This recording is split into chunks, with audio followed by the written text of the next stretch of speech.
welcome back to Gowerton Parkway. You join me today for the summer 2020 layout update.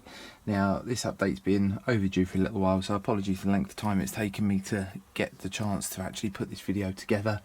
Now since we last spoke via video, I've actually surpassed the 4,000 subscriber mark on YouTube, so I'd like to say a big thank you to each and every single person that subscribes to this channel and everybody that actually comments and gives likes, dislikes, whatever, and just generally interacts with me and helps with the channel. It really is appreciated. I started this channel initially just as a means to document my progress of my model railway.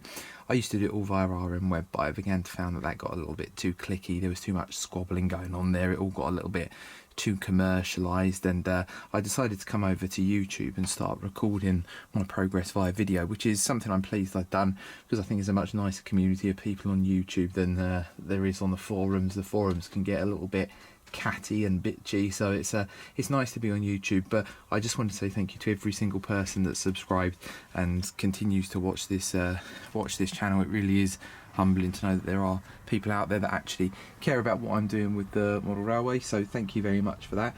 Now, I did actually commit to producing a 4,000 subscriber special a little while back, but I think that ship has well and truly sailed now. I think I'm up and over the 4,100 mark, so I haven't actually put that together yet. Now, that video was going to be in the format of a question and answer session.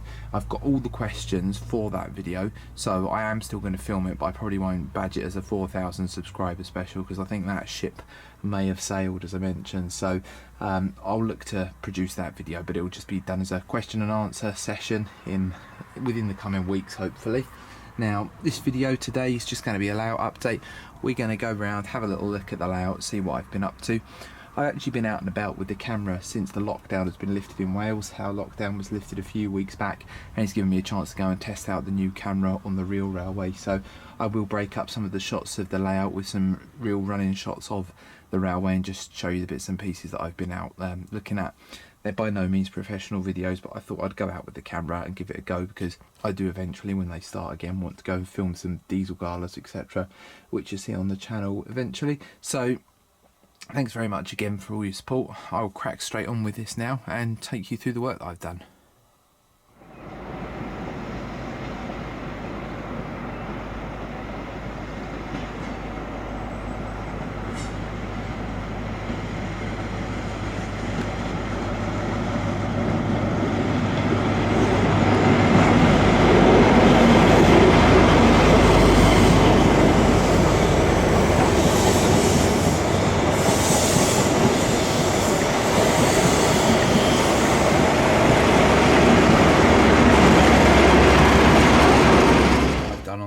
Actually to relay the head shunt that's by the locomotive stapling point.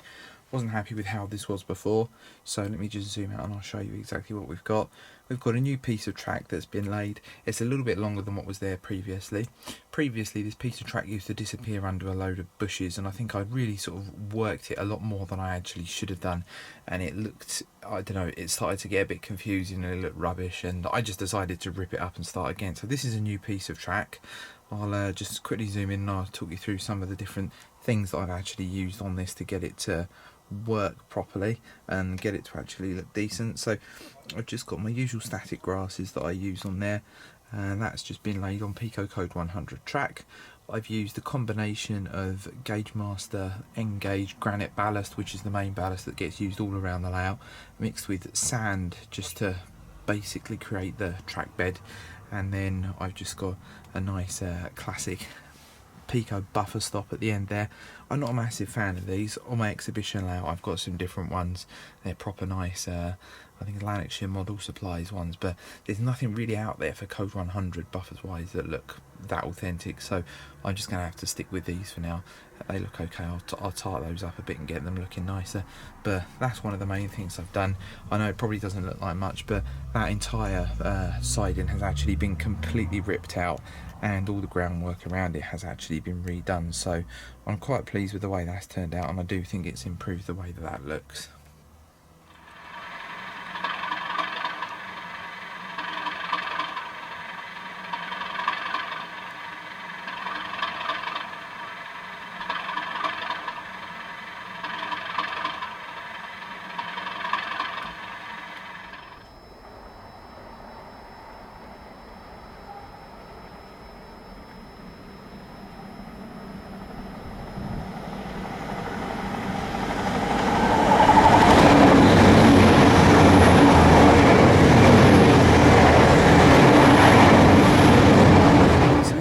video I introduced you to some work that I'd done on the station and the canopies on the station and the retaining walls, etc.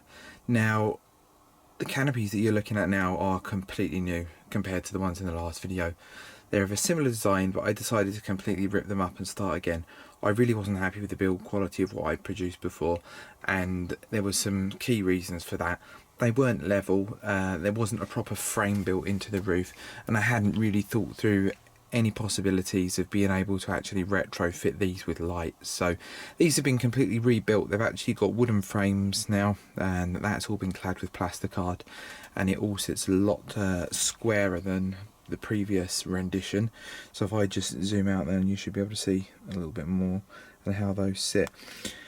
So the uprights, I used some I-beams previously and I felt that they were overscale, so I've just replaced those now with some basic square plastic rodding, and I've added a couple of little down pipes onto the actual legs that pop down from the roofs, the stands, whatever you call them, stanchions that hold up the roofs, pillars, I think that's probably the right word, and I think that's added a little bit to the detail. But the quality of these is a lot better. They sit upright, they're fully removable from the actual platform surface now, so I can take these out and work on them if I want to.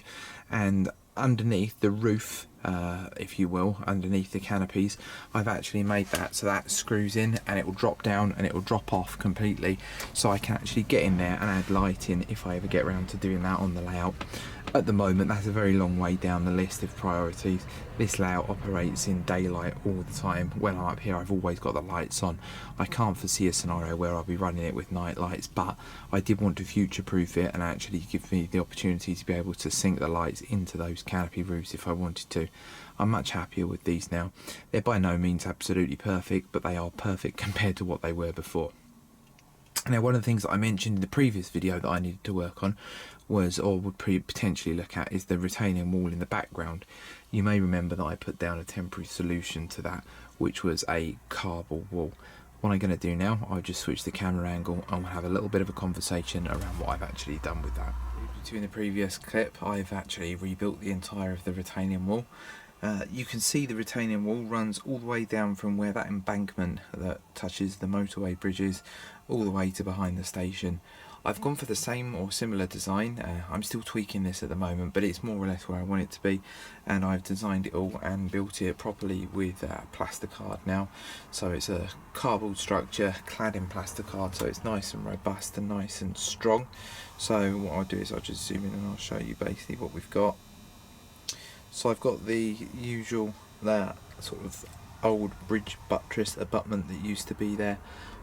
That sort of represents a line that was torn up, and previously used to be a bridge there, but that's now long gone, and that would have been one that ran along the same sort of direction as the motorway bridge, but that's gone. Now the reason that that was originally put there was because when I first built the layout, the station platforms have been here right from the start. The ramp down from the station platform on the near side was a right pain to build, and I couldn't be bothered to do it for the second one, so I just squared it off and I thought, right, I need an excuse to disguise that. So that was what happened. I actually made sort of a dead end, an old disused bridge, and I'm quite pleased with it now. I did think about rebuilding the platform properly this time, but I've decided I actually quite like that and it gives quite a nice feature, so I have left that on there. And I've just rebuilt it all with plasticard. It's all been dry brushed, etc., so the quality of it, I'm hoping, is a lot better than what you would have previously seen. And I'll just zoom out again so you can get the full effect of it. But yeah, the quality of it's a lot better than what was previously there with the cardboard. The cardboard sort of served a purpose, but just temporarily I've placed back the actual billboards that were previously on there. They'll go, they'll all be updated too. And you can see that it runs all the way down to there. I'm quite pleased with the way that's come out. There's still some weathering, etc., to do on that, and hopefully that'll actually look quite nice when it's all complete and blend in a lot better than what was previously there. Like I said, I'm going to redo all of those billboards and get those sorted out and have something that looks a little bit better.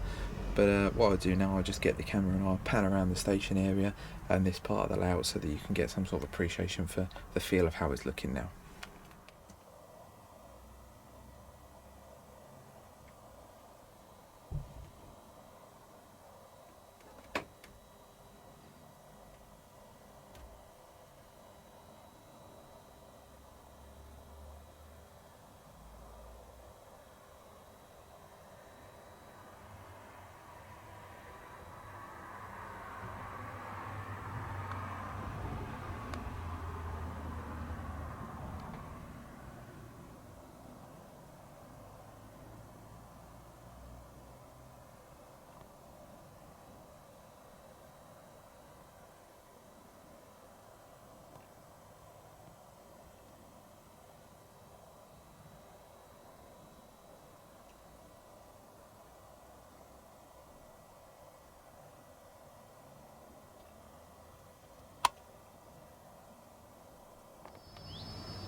which you may or may not notice by looking at this shot, is there used to be a metal sort of corrugated fence, security fence that ran between the edge of the yard and the main line. Now I've pulled all of this up now, and I've actually replaced it with some bushes, foliage, which run between the main line and the yard. Now I decided to get rid of the fence as it wasn't very prototypical. The main yard that I look at when I take inspiration for sort of working on this freight yard area, if you will, is Markham Yard, and there's no sort of fence in between the main line and the yard. It's just all overgrown bushes, so I decided to put that in. Now, to be honest with you, this took a hell of a long time. It might seem like a bit of a menial task, but to put all of that in and make sure that it's clear of the running lines on both sides actually took me a couple of evenings to do. But I'm pleased with the results, and I think particularly when you get down low with the camera and you're actually looking at this at normal running sort of height, it gives a much better appearance than what the fence did. So you're sort of looking through the plants and out onto the main line. You can see where that steel train is, and I'm much happier with that now. I think it's looking a lot better than it did before. So I know that's a bit of a boring update, but I thought I'd let you know, as it is something I've actually done to the layout. One of the other things I've done on the layout is to try and actually add a little bit of colour to some of the plants and foliage. Now when I went out to film the other day with my camera, I noticed that everywhere you looked by the side of the railway there was just buddleia, and there's buddleia growing in front of some of my favourite photographing spots, so I can't use them anymore. So I decided that I should probably try and add some sort of buddleia, buddlei, whatever you want to call them, type effect to the layout. Now if you get in really close on them, I suppose they don't really look that much like buddleia, but when you're looking at the picture as a whole, it helps add that sort of splash of colour in that you need to help sort of paint the picture.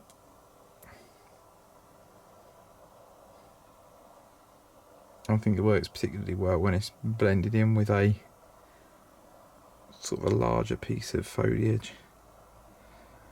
Now these are made from this these little tufts that a company called Tajima Miniatures on eBay sell. So I'll just quickly show you the packaging of those so you can see what they are. But they're really versatile. You can pull them apart, stick them down, shove them in various different areas of the layout. You can put them into existing foliage. You can have them sort of as standalone pieces like this here that I've done, or you can add them to, as I mentioned, other things. So if we look down at the other end of the layout here, there's this tree that I've made. I've actually added some of the Tajima Miniatures stuff into that, and it makes quite an effective buddlei, whatever you want to say, one of those.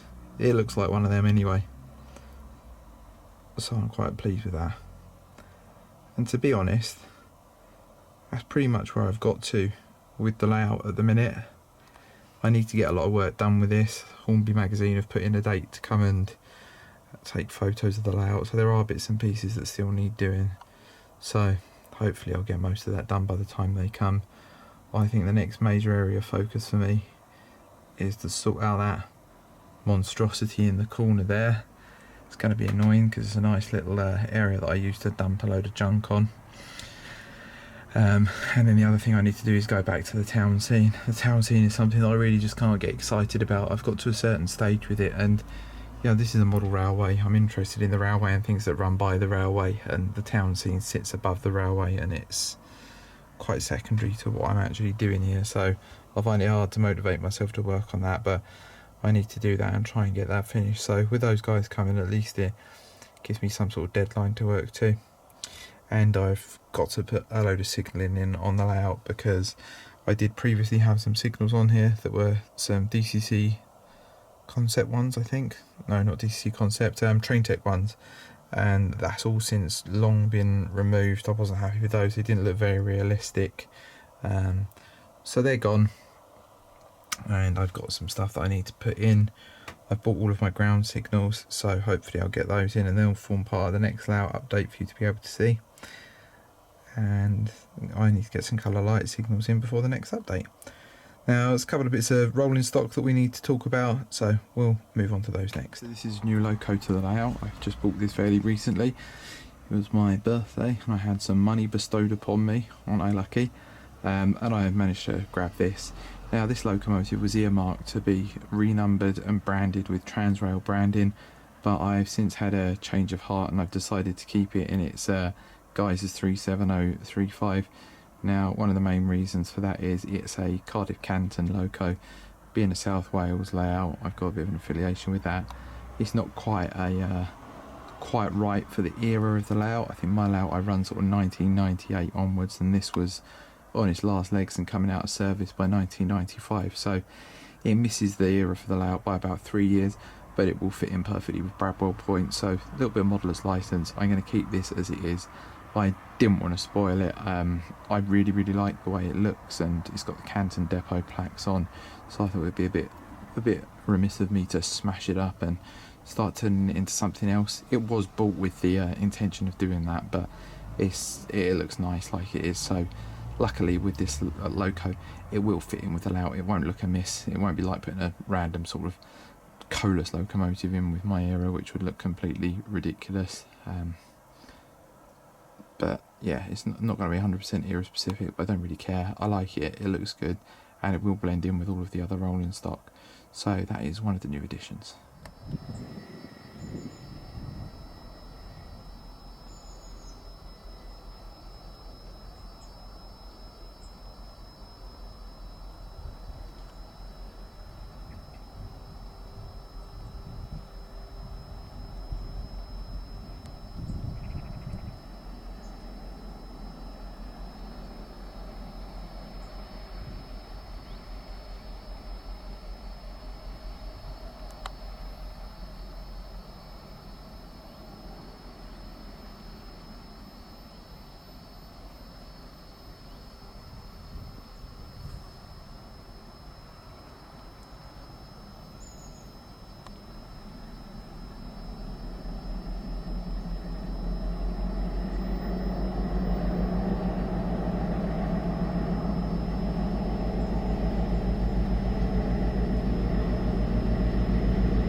To the layout is an Intercity Swallow Power Car set. Now I'm quite excited about these.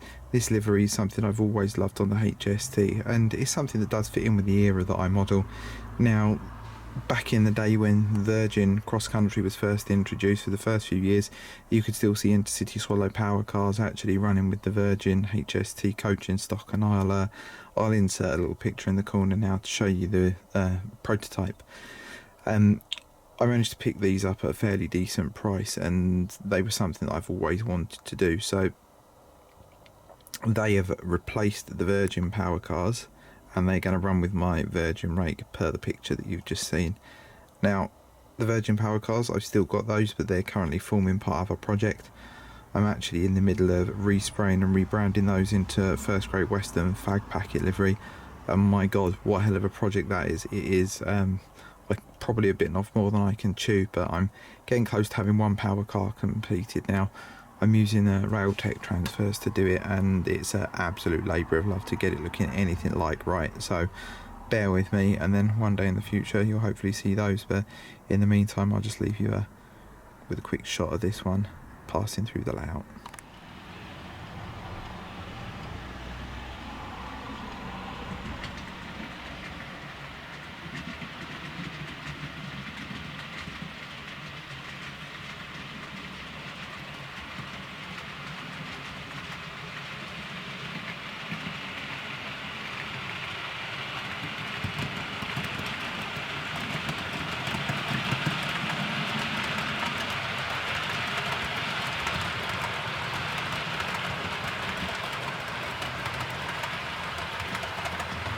So this locomotive at the front here that you can see is the next new addition to the layout. This is a EWS Class 37. Now this one I was lucky enough to get for my birthday. My dear old mum and dad said to me, "What do you want for your birthday?" I gave them the same answer I've been giving them for the past 22 years, which has been, "I'll have a toy train please." And this is what I've got. So it's 37704 in EWS livery, and you can see it paired up here at the head of this MGR train. It's a really nice loco. I've weathered and detailed it already. I'll just quickly zoom in, I'll just show you the buffer beam detail on that one. I've just put the standard wire coupling hoop that I've got on here. I like to keep all the detailing on at least one end of my trains, but I also like to be able to have a wire coupling hoop on there so that I can double head with them if I want to. And that's what I've done with this locomotive, and it's the same as the locomotive behind's had the similar treatment. Now the fact that these two locomotives are coupled together means that I've been doing some more speed matching on jmri. I'm starting to get the hang of it a bit now. It's not the easiest process, and double heading has always been a bit of a dark art to try and get right, but I'm really happy with the way I've got this pair running, and I've managed to pair up a few other bits and pieces. So at some point in the future, if somebody wants me to do a video on how to use jmri, which is a software program, I'm speaking to you like you know what it is. It's a software program that's free to download off of the internet. JMRI stands for Java Model Railroad Interface, and it's basically a complex DCC programming tool. I say it's complex, what it can do is complex, but the way it's presented is really quite simple. It's excellent. So I might do an episode on that at some point in the future if it's something that people are interested in. But I'll just show you a quick view of this, having a run around the layout.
Was a little bit of work I've done to this locomotive. Now this locomotive is Bachmann 37672, and as you can see I've had some custom nameplates added to it, and the locomotive is now named Gowerton Parkway TMD.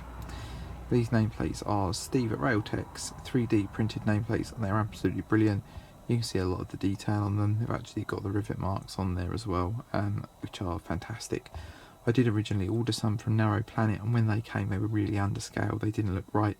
I'd ordered exactly what they'd said on their website to order for 00 gauge or 4mm, but they looked much more suited to 3mm.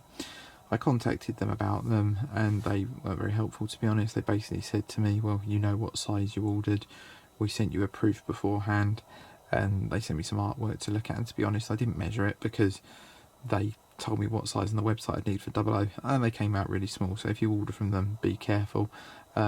It took a long time. Those plates took a long time to come as well. I ordered them in February, and I think I probably got them at the tail end of June. These ones with Steve, I spoke to him. I had these within a week. They're a much better quality product in any case, and I'm really happy with these. I've actually got another set of nameplates made up with the name of my other layout, Bradwell Point. I decided to put these on the Transrail Class 37 just to tie in with the theme that Gowerton Parkway Traction Maintenance Depot is an ex-Transrail EWS depot.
thing to update you on is this locomotive in front of you. This is one that's been in the fleet for a while and you'll have seen it before. It's my Load Haul Class 60, number 60070.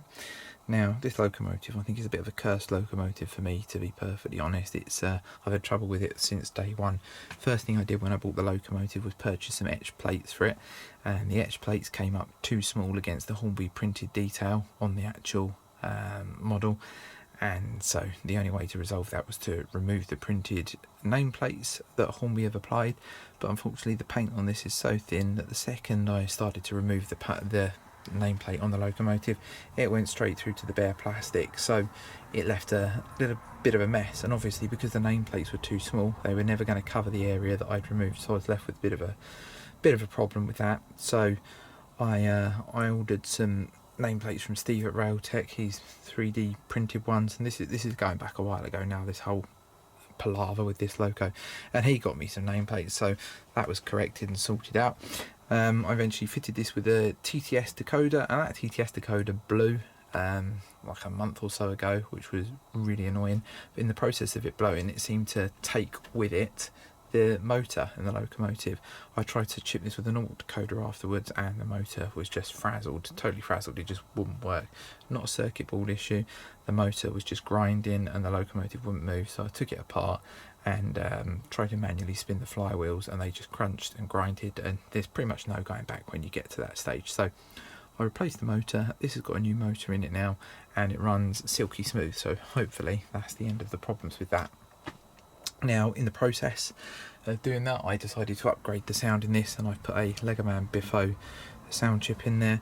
It's a V5 chip supplied by Richard at Roads and Rails. Got no affiliation with Richard other than the fact he's just a decent bloke to deal with and provides good service. So went back to him again, as I do with all my sound fitted stuff, and he's sorted me out the actual chip for that, and I've had a mega bass speaker for him and one of his new little square type speakers. So this has got 2 speakers in it now. So what I just do my usual thing of turning the locomotive on, going through a couple of functions, putting it on drive lock, thrashing it up to the top and back down to the bottom, just so you can hear it.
So that's pretty good sound, as I'm sure you'd expect from Legoman Biffo. No surprise there, really pleased with that, and I think it does appear to be better than the Hornby sound. It's a better quality, there's a bit more clarity to it. Don't get me wrong, the Hornby sound file was a decent sound file and it's good for, if you're on a budget, but I won't go back to it now. I'll be working with these, and as and when I can afford them, I'll pick up the odd sound chip. So got this loco running now. It's a nice loco, I'm pleased with it. and you'll see that in the future, pulling MGR trains, steel trains, and hopefully when Cavalex release their TEA tanker wagons, those as well. Class 60s are a nice South Wales loco, very versatile, and you'll always see them around and about. So I will now wrap up this video. So that concludes today's video. I hope you've enjoyed it and you've seen that I've actually made some progress with the layout. At the moment it's all just little tweaks and bits and pieces trying to get various things right, but hopefully you'll see that some progress has been made. I'd like to thank you all again for subscribing and your reviews and your comments, etc. It really does mean a lot that you take the time to do that, and I'll be back in touch with you all soon with the 4,000 subscriber special, stroke not special anymore, but question and answer session. If you did have any questions that you wanted answering in that, if you can sort of bung them in the comments within the next day or so, I'll endeavour to try and answer those questions as well. I've already got a good set from Facebook and from a post that I put on YouTube previously, but we'll go from there. But thanks again, hope you're all keeping safe and well. Look after yourselves and I'll speak to you all soon. Thank you, bye bye.